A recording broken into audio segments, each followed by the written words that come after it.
Welcome students. Welcome back to Logistics and Manufacturing Supply Chain and Distribution Unit 3 Part 4. So this is the final part of the Unit 3. So over here we're going to see about Concor, one of the important word Concor, which is Container Corporation of India. So what is this Concor is doing with it? So what is how it contributes to logistics? So you over here you see inland container depot is there, container freight station, deep water transport. So there are various transportation, container transportation in India. So we'll see one by one. So inland container depot, that is like ISD, is a temporary storage for import or export laden and empty containers, because you need to store all those things after even emptying them. And ISD is generally located in the interior, outside the port towns. So which is of the countries away from the servicing of the ports. So it is generally located in the interior of the country.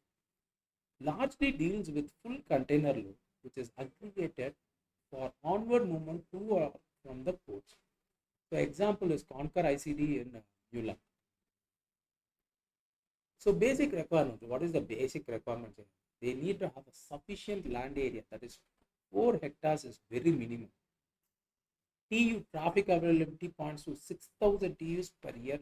Both the ways it has to be accommodate that much of traffic, containers has to be. Suitable warehousing capabilities has to be given. Suitable paved areas for safe and easy movement of trucks and trailers. Requisite office facilities. ISD must have an easy access connectivity to the road network. So what is the operation of ISD?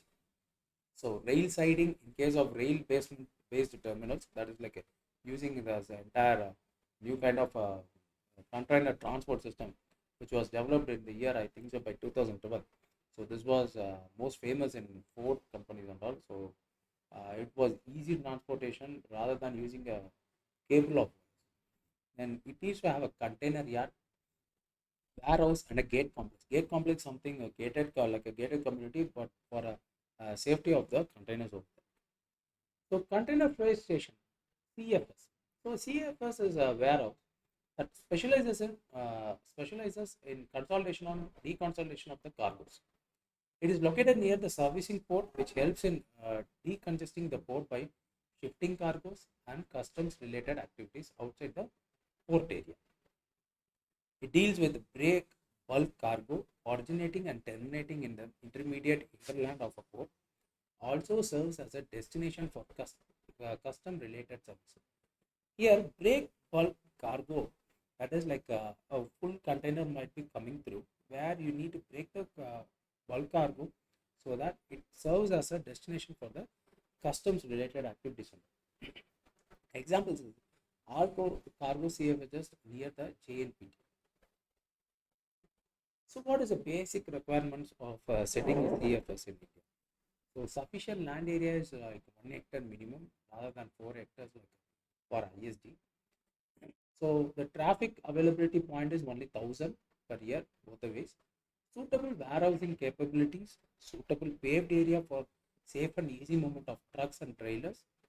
Request office facilities. CFS must have an easy access connectivity to the road network, because it mainly depends on the road network. So over here we can see the operation of the CFS. The shipper is going to be used to transport through the road system, which comes to the CFS. The CFS is going to be loaded there. It uses a rail transport, so that overhead cranes will be used for loading up the railway system over here. The CFS plays over a huge role over here. Follow that, the custom clearance has to be taken into account. Then consolidating the cargo terminal.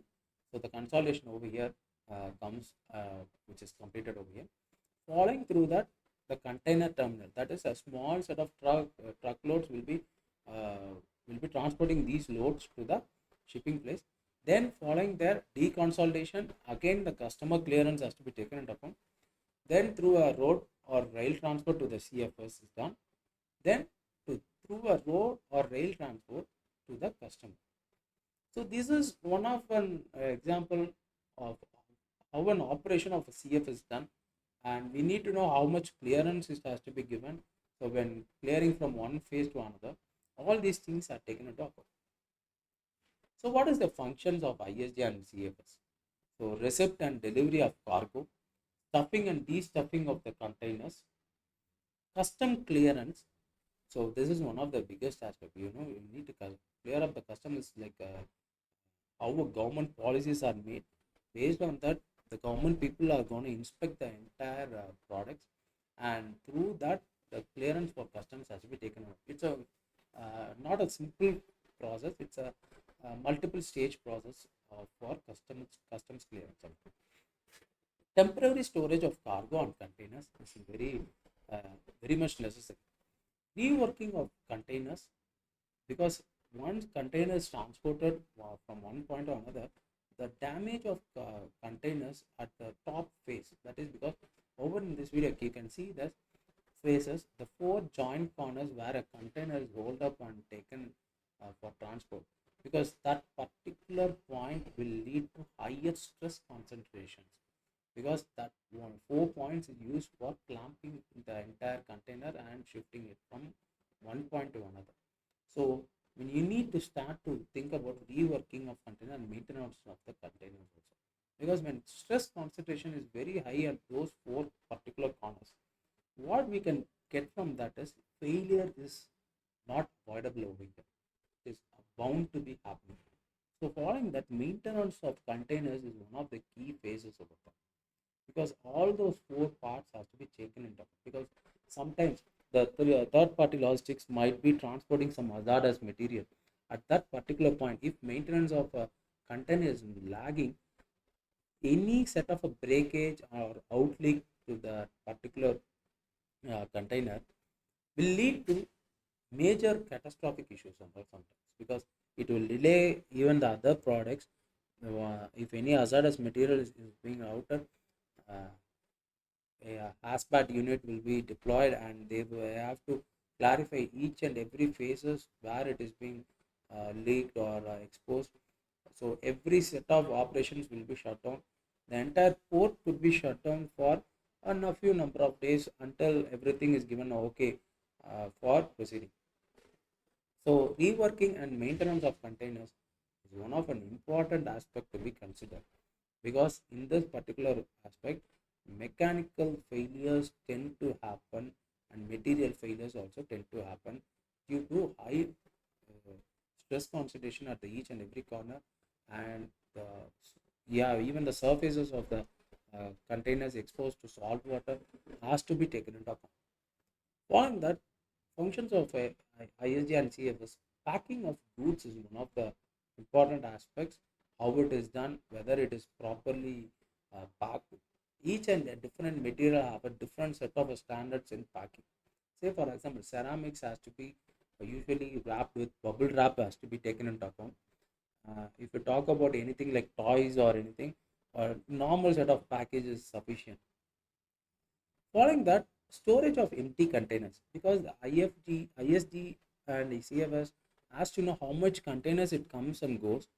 Also, it needs to accommodate the storage of empty containers at some point, because it is not like a just in time, because empty containers might be the numbers change due to the customs clearances and all. In that phase, we need to have certain areas where these storage containers are stored properly.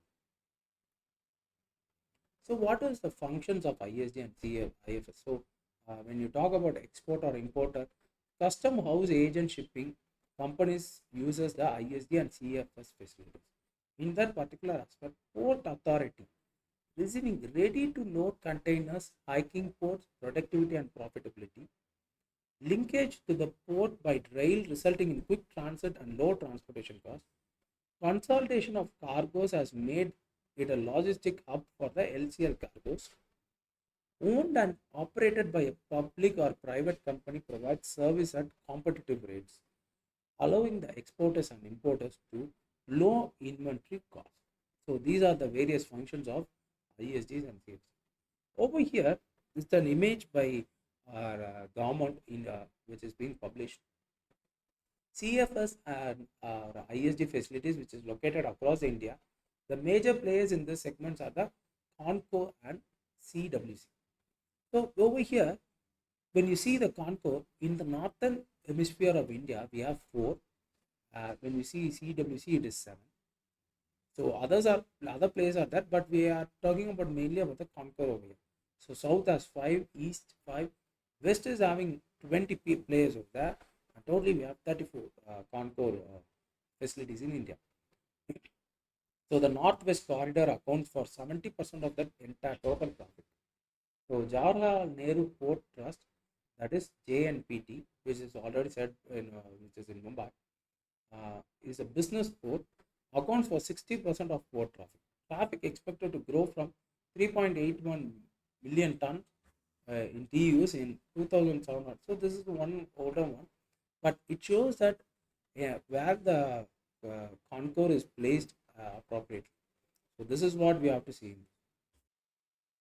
So the next is what you are seeing is deep water port.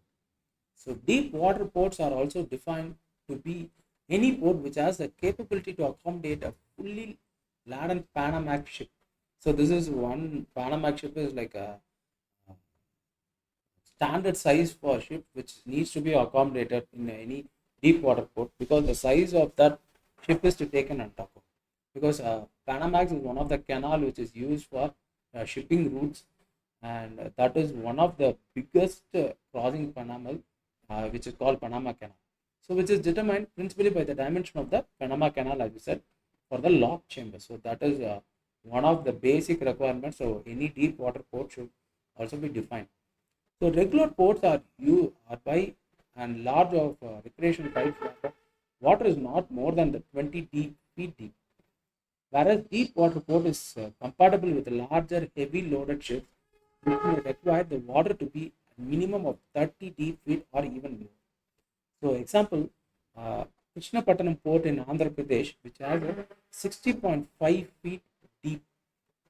So when you consider this, that is like a larger the ships, so the larger the port depth has to be taken into consideration. So this is one of the deep water facilities in India. So Krishnapatnam, as we said, which is located in Andhra Pradesh, overran this particular phase. So what are the deep water port facilities? So modern diversified facilities are required.